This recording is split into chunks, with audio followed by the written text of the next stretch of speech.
what's up mga kaporma? Ito na ang kasagutan ninyo sa Bombabit o sa mga nakita nyo yung video, pahiram mga paps. Dahil marami na nagtatanong sa atin. Ito yung diagram ng Bombabit. Sana ay maintindihan nyo. Meron tayo dito ay Night 3. Ayan yung Night 3 Pro Music na ginagamit sa busina. And meron yung yellow, black, blue, brown. Ito yung switch natin and yung relay.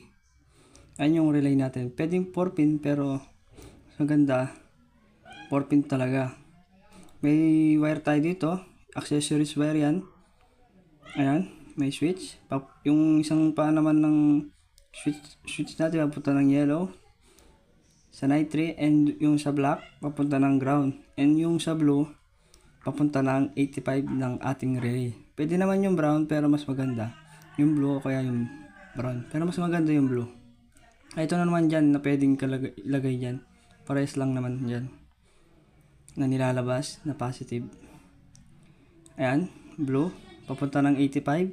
And yung 30 at 86 ilalagay natin sa ground ng ating baterya o kaya sa ating body ground.